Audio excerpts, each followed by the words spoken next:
From Wish TV and the All Indiana Podcast Network, this is the Business, Equity, and Opportunities Podcast with Scott Sander. Welcome to the Business, Equity, and Opportunities Podcast. I'm Scott Sander. On this episode, we get tips on how to find and retain quality employees. That's in running your business day to day. Our industry focus takes a look at collaborative workspaces that are springing up around our community.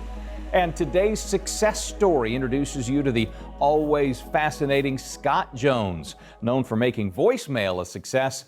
Now he's focused on software development and cybersecurity. Every business is unique and has a target audience. If you own or manage a business, Circulus Digital Media can help you connect and grow your customer base with turnkey digital solutions that are nimble, offering best-in-class results, service, and support to reach a bigger customer base, allowing you to pinpoint a specific audience down to the smallest details. Get outside the city, the state, span the globe. Put Circulus Digital Media to work for you. Get started now at circulusdigital.com. That's circulusdigital.com. My dad works in B2B marketing. He came by my school for career day and said he was a big ROAS man. Then he told everyone how much he loved calculating his return on ad spend. My friends still laugh at me to this day. Not everyone gets B2B, but with LinkedIn, you'll be able to reach people who do. Get a $100 credit on your next ad campaign. Go to linkedin.com/results to claim your credit. That's linkedin.com/results. Terms and conditions apply. LinkedIn, the place to be, to be. Welcome back to Business, Equity, and Opportunities. This week on Running Your Business Day to Day, we get some sound advice about finding and keeping good employees in today's very challenging business environment. This is Business, Equity, and Opportunities. Getting started. Kathy Langham is the president and CEO of Langham Logistics, a company that, under her leadership, has become a leading women's business enterprise in Indianapolis. She's considered an expert in the field of supply chain solutions and is often sought after to consult with various state and industry organizations. Kathy shares some of her thoughts on the biggest things you need to consider when starting a new business and offers ideas on how to retain a solid staff. A couple of the biggest things that a new entrepreneur needs to think about is, number one, having the right people around them. So whether that's an employee or a mentor or a customer, really to be thoughtful about who can I learn the most from, or who can be most accretive to what I'm trying to do. So that is big. Tenacity is big. Don't, forget about sleeping at night, because you're working day and night, and just continuing to build strong relationships, whether it's bankers, whether it's, for me, truckers, whether it's customers, whether it's employees. Build strong relationships, be thoughtful, keep your eyes open, be willing to learn. Don't think you've got all the answers. Just bring people into your life that can really help you. This is a time of high turnover, for all of us. So we really have to be diligent about how we're helping our customers, our employees grow and feel happy with their role here. And a lot of it is around listening to them, adhering to your core values, listening, teamwork, respect for each other, and people have to feel respected or they won't stay. Ongoing training. We've got a cornerstone program, software program, where we assign training every quarter to each employee. Because really, I believe that at the end of the year, you should be able to update your resume and have learned new things. And that's satisfying to our team.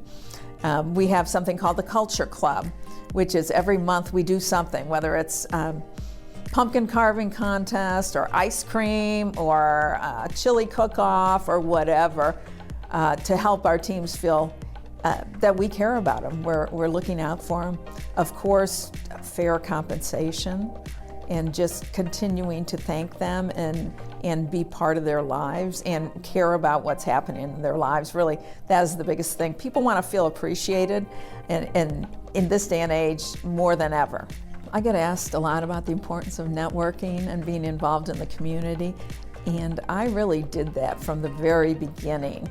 When you never think, there are never enough hours in the day. Work will expand to fill the time you give it. So there's always plenty more work to do. It is an effort to take a step back and get out in the community and get involved. But it makes, for a lot of reasons, it makes a lot of difference. Number one, you're adding value. Number two, you always get more than you give when you invest in things like that. And number three, the business possibilities are very strong. So you're meeting with potential customers or someone that can help you grow your business. So it's important. And you're making a difference. And by the way, once you get involved and people know that you will be there and you will do what you say you will do, you will get other opportunities. And you'll be fine. Keep working. Many small businesses are taking advantage of the benefits of a cooperative working environment. Shared office space can mean a huge cost savings in equipment, personnel, and rent. And many people find working in a community setting offers priceless opportunities to network. We take a look at some of the options in today's Industry Focus. This is Business, Equity, and Opportunities. Industry Focus. We had a chance to visit two of the many shared workspaces that are finding success in Indianapolis, Cohatch and Indy Maven. Each are providing valuable opportunities for small businesses to grow in cooperative environments. One of our partners in this endeavor to create the foundations and the infrastructure to support startup sustainability of Black businesses is Cohatch. So Cohatch, we're here today, is a co-working space.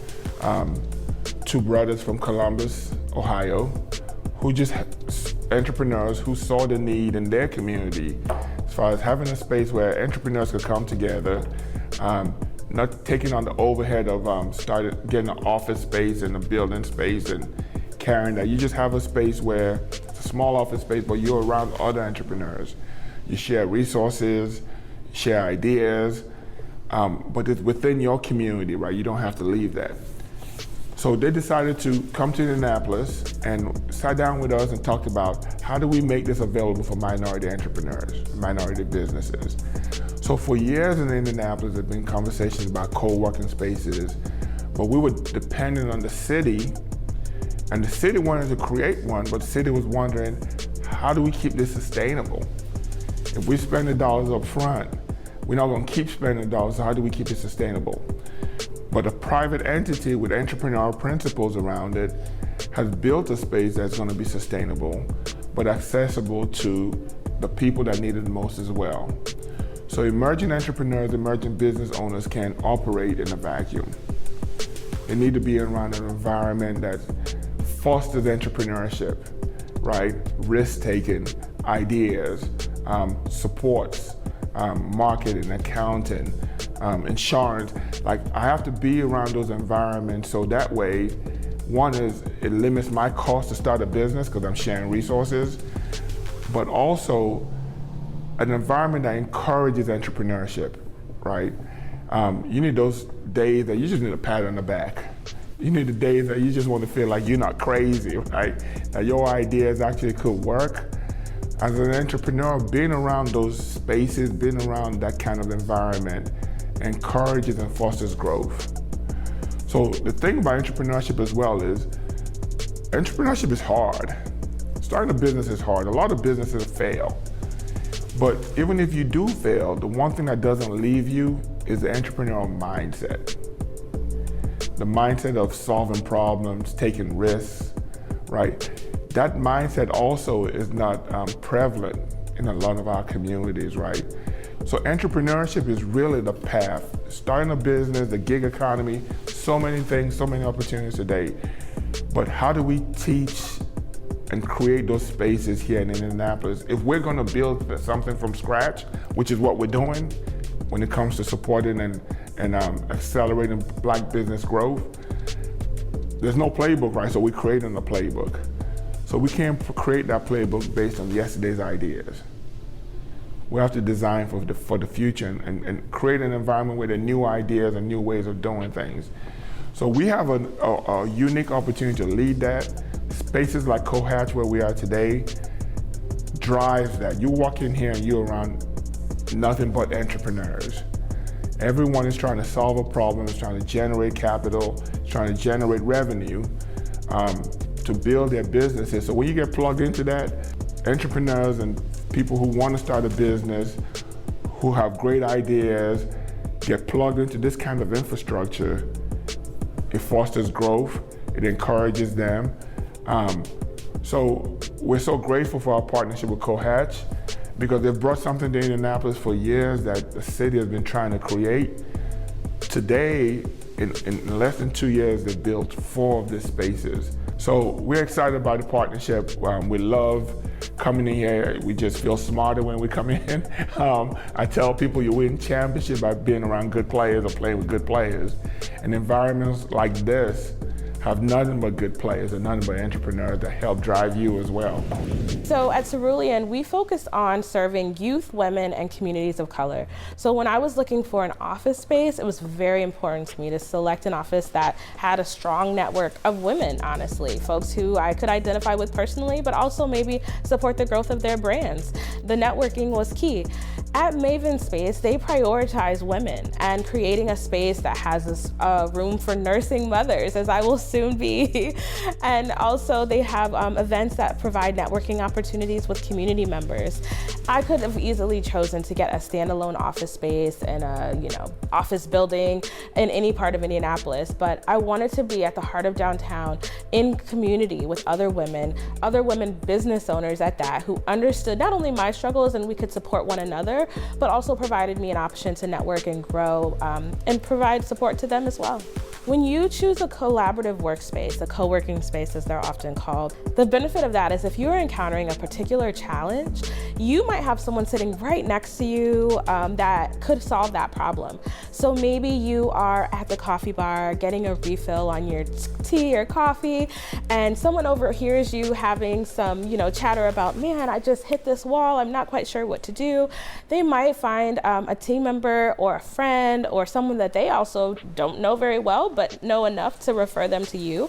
And you guys could have that collaboration in that same day, over that same cup of coffee, in that moment, not having to schedule a meeting, not having to do research, not having to wait on a referral. You're in the room with the person that can help you get over that challenge. So I think the benefit of being in a collaborative workspace is really just providing you proximity, to others who can help you grow.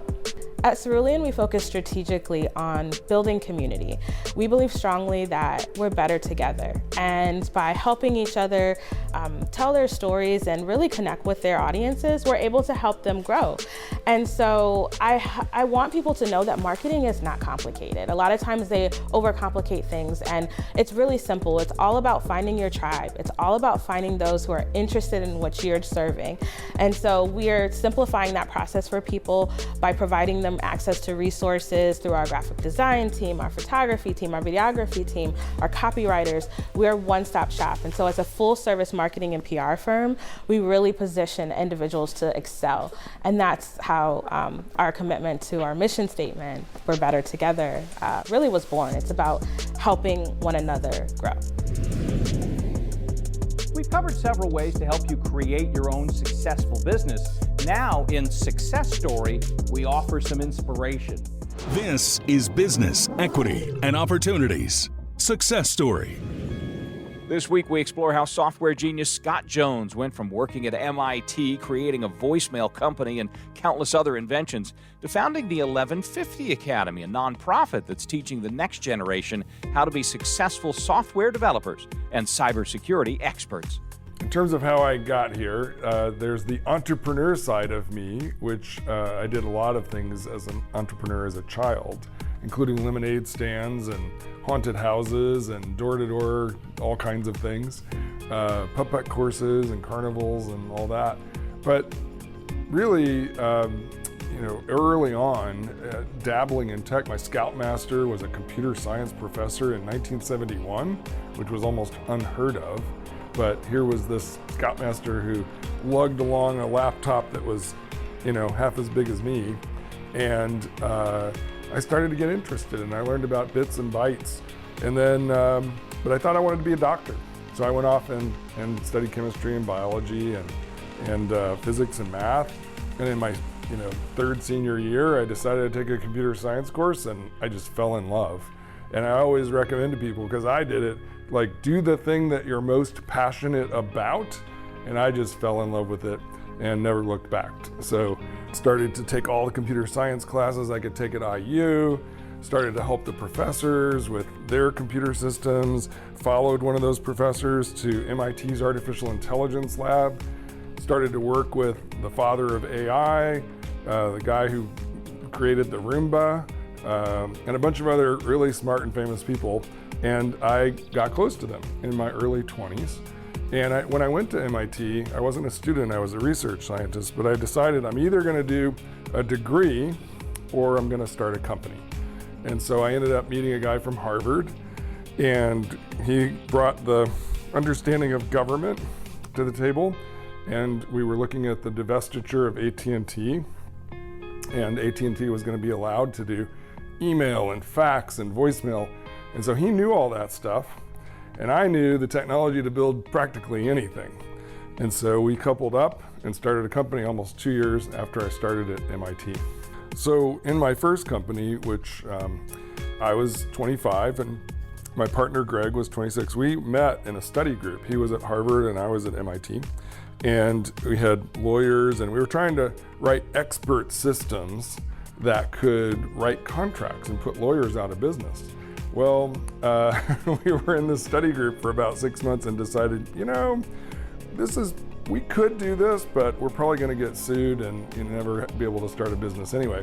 So Greg and I said, we seem to work well together, let's start something. And so we started exploring things I had all kinds of ideas, and he had all kinds of ideas. So there was this thing, with AT&T, divestiture of AT&T, biggest company in the world is being broken up into 7 baby bells and a long distance company. And he had been studying that divestiture at Kennedy School of Government at Harvard. And he said there's going to be a lot of opportunities for doing all these diverse things like email and voicemail and fax. And so we went to some trade shows, and there was voicemail before me. But I looked at it and I said, I can do better. I can do a lot better. And so I went off to Walden Pond and sat there and I thought, how would I do this better? Coming in with fresh eyes, which I always recommend for entrepreneurs, is don't be afraid of businesses that you don't understand yet, because you actually have an advantage to have fresh eyes on something. And so I took that perspective, with this 2 industries that have grown up separate, telecom and computers. And I was figuring out, how am I gonna merge those together? And that turned out to be the core of some, if I don't say so myself, some pretty brilliant patents that changed the industry. So it's my version of voicemail, just like Edison wasn't the first light bulb. Mine was not the first voicemail, but it was the one that 2.5 billion people used. And so we explored that together, figured out we could do it better, competed against 30 companies, ran circles around AT&T themselves and IBM and all the Silicon Valley darlings as a 25 and 26-year-old from Harvard and MIT, taking on the world.